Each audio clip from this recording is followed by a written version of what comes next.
champs? I don't know if it's anything you're going to take into this weekend. I mean, the bottom line is I think we know how to play and we know how we want to play. But the biggest thing is we got a couple of wins. I think we needed a couple of wins at this time of the year. It's been a very difficult schedule, and I thought the guys found a way to win Saturday night, and in a game where I don't think we played very well, and where Michigan Tech probably deserved better fate.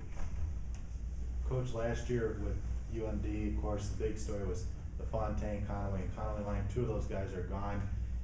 Is there a big top line this year? I know one of the Connollys is still back, but what's the case with them this year? They've got a good team, boy, and you take a look at their power play. Just watch their power play; is scary. And they got Brady Lamb, and they got Brown on top of the power play. They got Conley, and they got Mikey Seidel, and they got Travis Alexic. And if you take a look at that national tournament last year, their best player was J.T. Brown. So they've got a lot of octane left, and they've got very good depth, and those kids know how to win.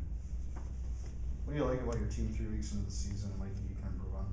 Well, again, it's an interesting team because, again, we don't have that high-end player. I think our balance is pretty good. I like our balance right now. I like our defensive core, but there's still such a lot of unknowns, and it's really hard to put a finger on a lot of different things right now. We're just trying to play ourselves, in this different situation and see how we're going to respond in different situations, and that's the unknown right now with a whole new team. And with kids basically getting a lot of different ice time. When I say that, we really lean heavily on Reed and Lowe over the course of the last couple of years, where they just saw an unusual amount of ice time. So people are getting that ice time right now, and we're actually spreading the wealth out on that ice time. So it's just really kind of, from our standpoint, we're just trying to figure out who should be playing in certain situations and how much they should be playing in situations. So.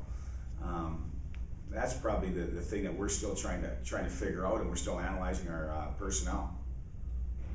Coach, of course, Andrew started on Saturday's game, came in the second period on Friday's game. Are you guys looking at that goalie battle this week, or are you certain on anything on that? You know what? I don't know yet. If it's Tuesday, we haven't talked about it yet. We haven't talked about it yet. We're just trying to obviously again keep things status quo like we normally do. It's obviously something the next day or two we're going to have to figure out what we're going to do. But sometimes, again, I like to sleep on things a couple of days. And again, as far as talking to the goaltenders and telling them what's going on, doesn't matter to them. They got to play the same way in practice, whether they're playing or not playing. And they have to have the same approach. They have to have the same mindset and the same mentality. So, I'm thinking about it. I'm not going to sit there and make a decision right now this early in the week because again, I just want to think things through properly. Coach, you were mentioning about balance now, with Reed and Lowe gone, you're spreading the wealth around. What do you like about that as a coach, or is it sometimes tough now that you got to try and think, okay, how do we, like you're saying, how do we play these guys? It's a lot easier having Reed and Lowe, let me tell you. It's a lot easier. I'd rather juggle that, but it is what it is, and again, it's all part of the process of coaching and being part of a team, and you just have to try to you got to develop your team.